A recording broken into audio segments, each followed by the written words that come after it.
So we're back on. So we're used to tracking things. And so this cow here, we're getting a lot out of her. She's got accelerometers on an ear tag, got a GPS. We're used to monitoring. We can do a lot of stuff with those things.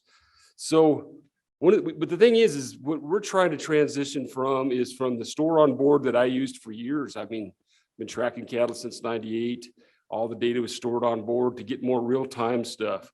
And something like LoRa is a real cool way of doing that. The low range wide area network, that's just a chip for that. There's a lot of cool stuff. A lot of people, the thing is loads of people, a lot of entrepreneurs, a lot of companies working in this space. Everybody wants to do real time. And I remember people asking me for years about, hey, Bailey, doing all this tracking data. He said, where can I buy one of those so I can find my cows when we go gather? And I said, that's a wonderful thing. And I said, but I'm not sure in my lifetime whether it'll actually occur. Wasn't sure it was ever going to work, but it's getting close. There's lots of companies doing it. And we're going to talk about some of the companies that are actually making stuff work. Because there's like movement. We'll talk about that. Digital Matters. John Walker did that with on his guard dog work. We're doing it with some cattle.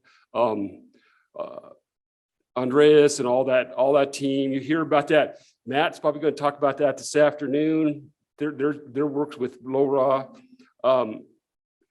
Mark Trotter at CQ Unit, they tried to build one online, but he's using other stuff. Kind of a real promising stuff we'll talk about is the Sears tags out of Australia. And David Augustine and EJ Rayner are going to be talking about their stuff with Monitor.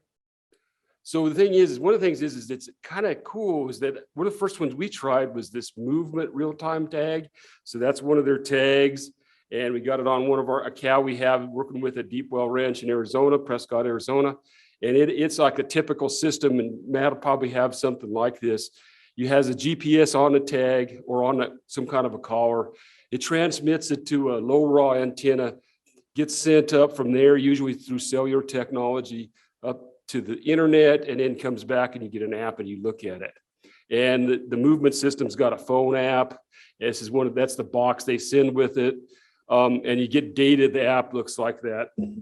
So you get the app that's right here. It doesn't work very good, does it? So anyway, so they get those things. The cool kind of thing is they're not that expensive. So they cost about so this is $39 for a tag, US. It's supposed to last 4 years. It's supposed to be part of the issue. And you can buy a tower. You can put a tower for one that directs directly to a routers for about $700, $800. And you could get a whole system for under about $2,000 for a solar system from them.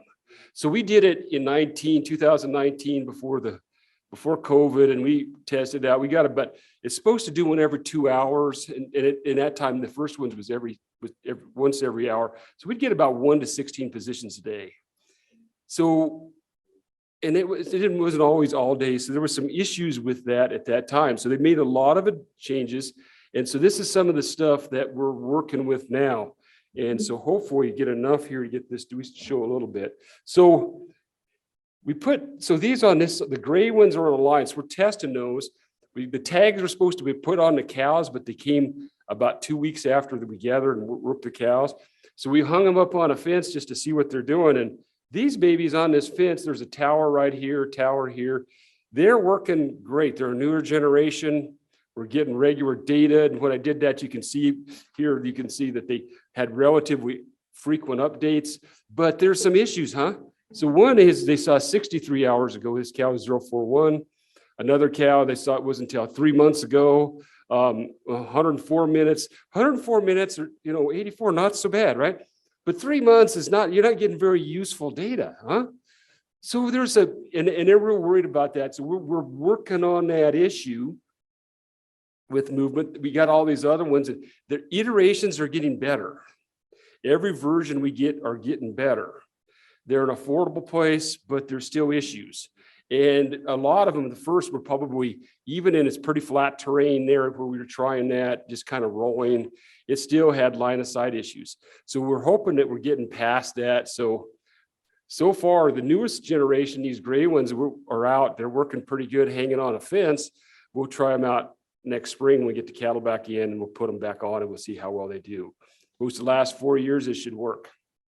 So another one we tried is a collar-based system out of Spain called Digital Animal.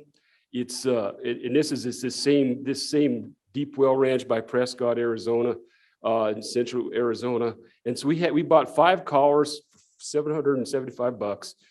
They get a position every 2 hours. They transfer it directly cellular. And these babies have really worked. They're just going strong. This is the data. It's just one screen. You see all five of our collars. This is from one cow. This is one cow. I saw her move around. So it gives you about the last, you can instantly in the app get the last 12 hours of positions and see where she is. And it's working pretty slick. But there's a condition. The ranch is between Chino Valley and Prescott, Arizona. The cell phone reception there is dynamite. You know, almost everything is good. And it works. So I'm really tickled about it. But I'm paying quite a bit. It's only they're gonna have to buy a new, have to change batteries in 6 months, and then in a year I'll have to pay another subscription for the cellular service with that. But it's kind of working, and it's providing data that would be certainly enough to find your cows, see if they're dead, you know, those sort of things. There's some value to that information. Every 2 hours isn't so bad for a real thing. Here's some from another company. This is Digital Matters. This is the same kind that John Walker and Texas A&M are using for their livestock guardian dogs. And so we did it, and this is the Sierra Alta Ranch. It's just up by Hatch, New Mexico, just north of Las Cruces. But it is, if you look at, if any used to looking at topographic maps, this place is not flat. It is not flat. And yet we got really good tracking data from this. We put this on. This is from July 26th to October 2nd. But it really were good. You can see these cows are really using some high terrain. What happens is that the Hatch, New Mexico is, in this ranch are about 10, 15 miles from Interstate 25. So there's pretty good cellular reception, but not everywhere. It's mountainous. So what it does is it records the positions. And then when it gets it tried every 2 hours to transmit the data. If it couldn't get it, it waited, but that caused some issue. But look at the terrain it's in. Really good. We saw some stuff. I'm really tickled. Their cattle climb. So they have hill climbers at the Sierra Alta Mauboy's place near Hatch. This is what they are. It's a really small thing. We put them on a collar and we just heat shrink them on, really similar to what John Walker and they do at Texas A&M. It really works slick for us. They stayed on, they worked good, and just put them on some heifers and away you go. And you can really see, the rancher was really happy because you can see one of those cows, see how she snuck out? That's a real thing. That happened. I thought it was baloney, but you can see the tracker data go back in and out, and they have right near there is a gate that's a public access road, and people mess up and leave it open all the time. So she got out and got back in. So the other thing is he wanted to know from that information, because we only had I think we had 8 tracked. It was enough for him to say, hey, I better go out there and see if anything else did not come back in or out in this neighbor place. So there's an example, right, of actually using this real data for a real live ranch, and it worked pretty slick. The downside is these things are supposed to last 6 months, did not last 6 months, because it's really uses a lot of battery trying to find and transmit that data.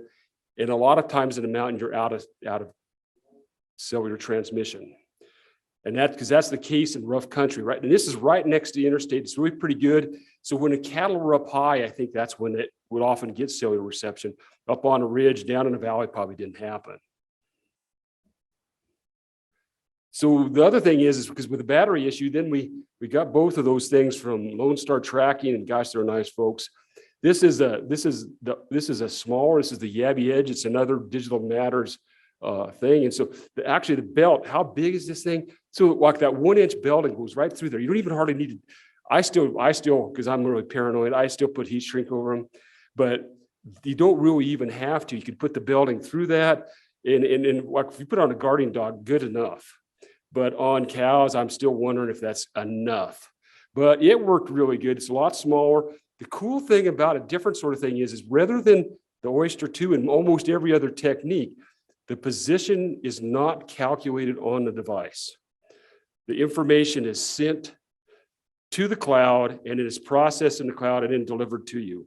So it receives the satellite information, but it does not do the calculation on the device, which is supposed to save there. And so it works with both cellular LTE and with LoRaWAN.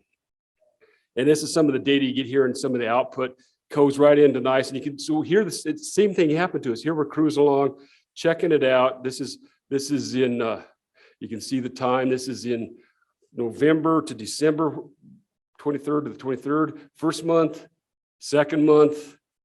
See how this is the battery life on the bottom. You can track that going down. And then we just ran out. So it was supposed to last 6 months, lasted 2.5 months. But we still got really good tracking data for a while. So it's a battery issue. We may even, I know we're tempted to try to start breaking it apart and put a bigger battery on it. We're really tempted to try that. But it's a cool thing, small little device, works pretty cool. The other really exciting stuff that we're hoping to try and haven't tried yet, but other people have tried, is the Cirrus Tag. The Cirrus Tag is a satellite system.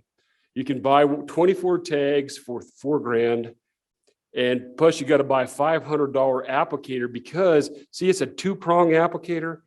One of the cool things about that is it doesn't even start using battery life until you put the tag through the prongs through the tag, so that fires it up, so you don't have to worry about wasting battery in between. And so that works. So that's a cool thing. Lone Star tracking also works well. They're starting to develop this, another satellite system. And both of these, this one's only does 4 positions a day. This one you can get it more, costs more. The issue with satellite is transmission cost. That's what's killing you. So the thing is what can we do with this? So in riparian areas, I mean, things happen. And so I think it's one of the cool uses. So if you look, this is some cows we tracked in Northern California, and you can see some of these cows are really hanging out in the streams, and you'd start to be concerned. It would really be the issue. And so, but the big thing is just because we see positions there, or if we see it there, we don't really know how much forage has been defoliated. So we're starting to look at that. And so this is tracking data. If you saw my students, Corey Olsen last time, he showed you a picture of this same stuff. This is some tracking data at this ranch in Arizona. And look at the distribution. This is like, it's almost 3 miles from the water up to here. It's a little over 3 miles. And it's a big old place, but look at that distribution. Really even distribution. Deep Well Ranch, it's pretty much flat. Corriente cows, they still roping cattle. Very uniform. So we were really interested. This is the hotspot analysis. Here's where they're grazing. We separated out where they're resting. Of course, there's hot spots with resting. This is up some areas with a little bit of scrub oak for some shade. This is close to water, and there's some scrub oak there. Some areas are missing. But when you look at the hotspot analysis of the whole thing, it's even just like you would expect, except for an area where there's a water here, an old watering lot, dry deck, it was dry, and 2 supplement tanks. When they're still moving, so we call them active, because around a supplement tank, they're still moving around. So you get that, we have that. So then question was, okay, guys, we can predict. So Jerry Holacek told me, he says, Bailey, you do this tracking, but does that really mean can you really predict the utilization? I said, well, sure you can. I thought that would be really easy. But here's real live data. I mean, you got, guys, real live data, and your favorite pet things don't always work out.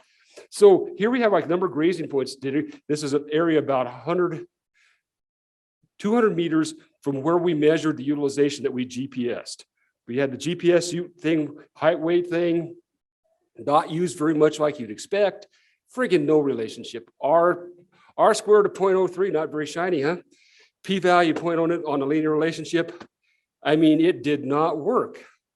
But I think it's because it's a sampling area where there's sampling issues where you measure the utilization, and there's sampling there, even though we tracked about 1/3 of the cows. We tracked about 40 of the 120 cows in that pasture, which is a heck of a sample, still not enough. So what we need to do is do something like this, and going back in the past, go back to our Montana days where we had some differential distribution, and try it again.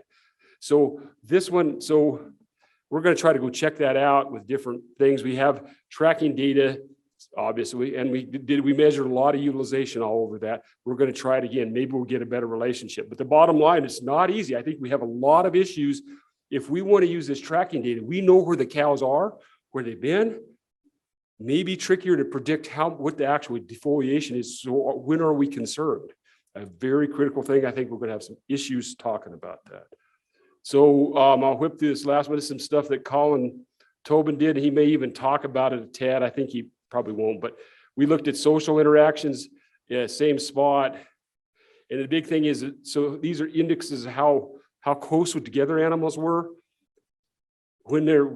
As we started in two different big pasture, small pasture, in both cases, the association declined and it was always really small, but they disassociated more as the storage utilization in the pasture started to go up. So they were kind of splitting up, but they split up a bunch anyway. There's hardly any relationship, much less than anybody would think. And we did a lot of cattle, like 35, we got good data, 35 out of 120 cows, almost, this is the percentage of time that they were within 75 meters of each other. Holy mackerel. So it's like 0.2% of the time with the same cow. Hardly at all, man. No cow buddies there. So the last thing, finishing up almost on time, Matt, there's a lot of predictions. You see, in a dairy system, this real-time smart farming stuff, it works, man. There is cell service. You know where they are. They're going to come by readers 2 or 3 times a day. There's power everywhere. And you get into places like this, everything is tricky, man. And big country, it is not as easy. Big country, you have, how many towers do you want to build? And do you want to be the poor guy that packs up solar panels and about 5 big lead-based batteries and just carry them up the top of the hill? Not me, because you see me walk, man, I'm not doing it. So it is a tough challenge. And so with that, man, it's high-tech country, man. But thanks for your attention.